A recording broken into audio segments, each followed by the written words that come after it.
The next day, Yeo-Woon greeted his subordinates before entering the isolation training facility. Inside his room, he found enough grain pills to last for years. Without wasting any time, he began his secluded training. A week later, the Vice Lord candidate of the Dark Clan, Cheon-mu-yeon, became the second cadet to pass the fourth test. A few days later, Moon-gyu followed. Soon after, the Vice Lord candidate of the Sword Clan cleared the test as well. Both Vice Lord candidates entered isolation training after Yeo-Woon. Baek-gi and the Vice Lord candidate of the Spring Clan passed next. Mu-kyum also entered seclusion. Later, Wang-hul and So-jung successfully cleared the test. A full year passed. During that time, Yeo-Woon's followers held another tournament to determine the new 6 swords. 2 years later, 71 cadets had passed the fourth test. The remaining cadets were expelled from the academy. By the end of the second year, everyone except Yeo-Woon had completed their isolation training and returned. Meanwhile, the fifth test continued. Cheon-mu-yeon became the first cadet to clear the sealed demonic chamber. By the end of the third year, 6 cadets had passed the fifth test. 7 others, including Mu-kyum, had failed. Another tournament was held to determine the 6 swords. Wang-hul ranked first, Moon-gyu ranked second, Baek-gi ranked third, Sang-hwa ranked fourth, So-jung ranked fifth, Woo-min ranked sixth. Just like that, 3 years passed.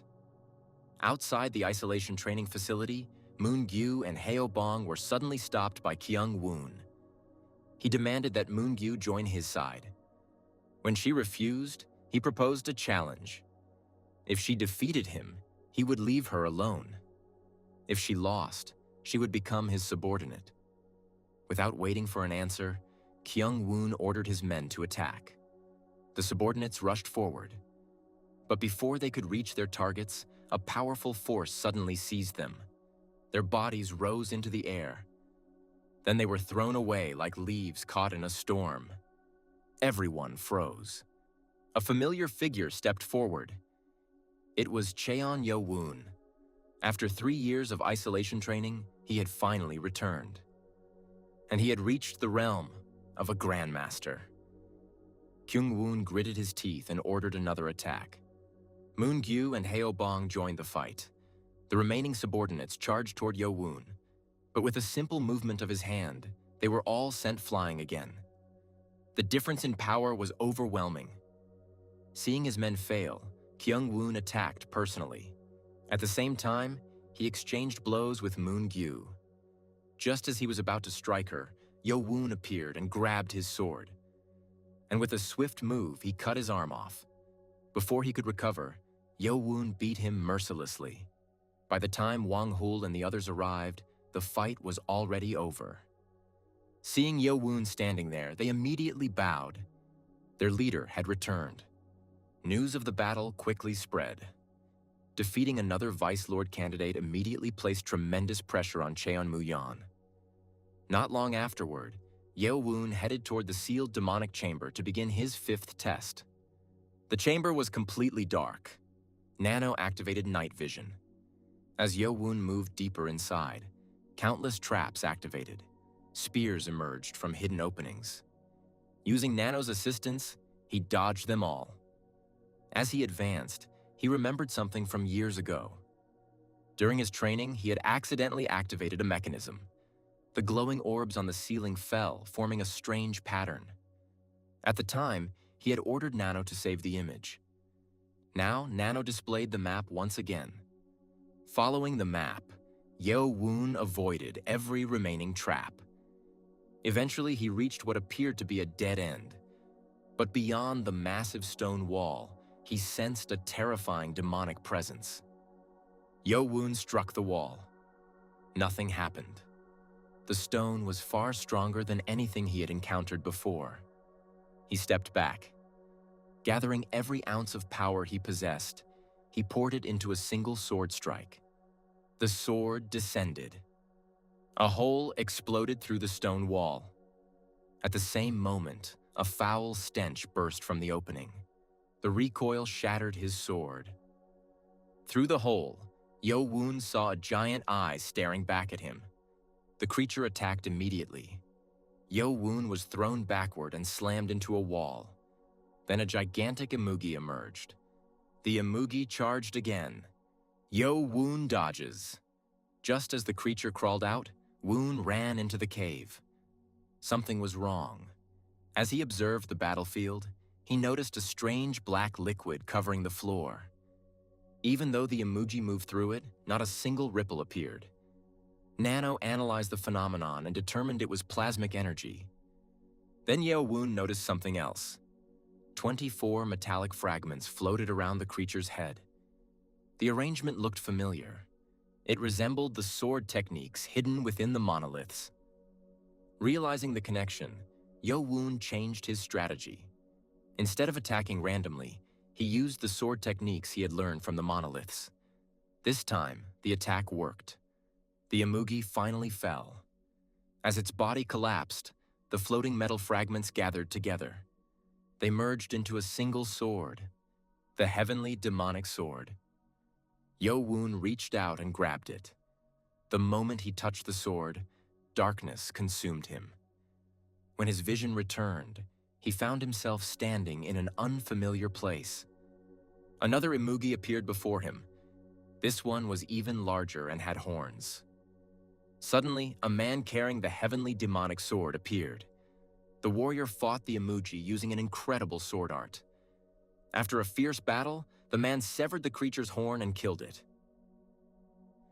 Then he plunged the sword into the corpse and absorbed its energy. Moments later, the mysterious warrior turned toward Yeo-Woon.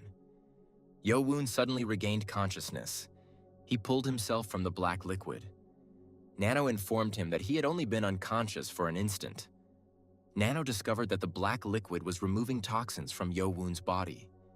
Yeo-Woon also noticed strange marks wrapped around both wrists. Then the heavenly demonic sword emerged on its own. He swung it several times. The weapon responded perfectly. After further analysis, he realized the liquid was actually the Imugi's blood. Thinking it could help his subordinates, he tried collecting some. But before he could gather much, the cave began collapsing. Yeo-Woon immediately escaped. He emerged from the sealed demonic chamber carrying the broken horn of the Imugi. After cleaning himself, he asked Nano to analyze the horn. Nano reported that the material was harder than diamond. Soon afterward, Yeo-Woon visited the director's office. The director awarded him his badge and a special dagger. Then he explained the 6th test. To pass it, Yeo-Woon would need to challenge one of the 12 council elders. The director asked if he already had someone in mind. Later, Yeo-Woon visited the library. The 5th floor contained only 20 books. After scanning them, he approached the final monolith. To his surprise, there were no sword marks on the back. Only a tiny hole connected the front and rear surfaces. At that moment, he remembered the sword technique used by the mysterious warrior. Yeo-Woon sat down and began meditating. Suddenly, brilliant light burst from his body. The instructor guarding the floor rushed over. His eyes widened. Yeo-Woon had entered the stage of 5-chi unification. Cracks began spreading across his skin. His entire body underwent reconstruction. When the process finally ended, the instructors congratulated him. Yeo-Woon's body had reached an entirely new level. Soon afterward, he visited his subordinates. He placed a bucket filled with Imugi blood before them. Most hesitated. Only Heo-Bong stepped forward. Without hesitation, he drank it. At first, he collapsed. Everyone panicked. But moments later, he stood back up. His energy had increased dramatically. Seeing the results, the others quickly followed. Afterward, Yeo-Woon visited the blacksmith. The craftsman was shocked by the quality of the Imugi horn. Yeo-Woon requested a blade. The blacksmith laughed. At Yeo-Woon's current rank, he could request almost any weapon. Hearing that, Yeo-Woon requested a sword as well. Next, Yeo-Woon visited the director and requested a duel against the first council elder. Several days later, the director summoned him. After erecting a soundproof barrier, he revealed important information. Only 4 council elders were currently present in the cult. The rest are out on a mission. The 9th, 10th, 11th, and 12th. There had recently been changes among the council. Most importantly, the Poison Clan leader had been demoted to the 12th seat. Hearing this, Yeo-Woon immediately changed his target. Meanwhile, the application arrived at the Poison Clan. The clan leaders gathered and decided to reject the application. Later, when the clan leader visited his grandson Jong-sum, Lady Mu arrives. Just as Jong-sum sees her, he immediately remembers that she was the one who took micropoison from her mother when Yeo-Woon's mother died. Her appearance changed everything. She offered information about a divine doctor capable of healing Jong-sum. To prove her claim, she presented the doctor's medallion. The Poison Clan leader finally accepted the duel. On the morning of the 6th test, Yeo-Woon visited the blacksmith. His new sword was finally complete. Forged from the horn of the Imugi, it was far stronger than ordinary weapons. Later, the academy's training grounds filled with spectators. Woon stood in the arena. The director arrived. Beside him stood a special guest, the 9th Council Elder, Sa-Ma Yui. Shortly afterward, the Poison Clan leader appeared. The two opponents faced each other. The atmosphere became tense. The 6th test had begun. The Poison Clan leader attacked first. Yeo-Woon effortlessly dodged and appeared behind him. A powerful chi blast erupted. Yeo-Woon blocked it without difficulty. Then he drew his new sword. The battle instantly intensified. Both fighters launched devastating attacks. Swords collided. Chi exploded across the battlefield. Then the Poison Clan leader unleashed his poison. The spectators became nervous, but Yeo-Woon showed no fear. Ignoring the poison completely, he charged straight toward the elder with a devastating punch.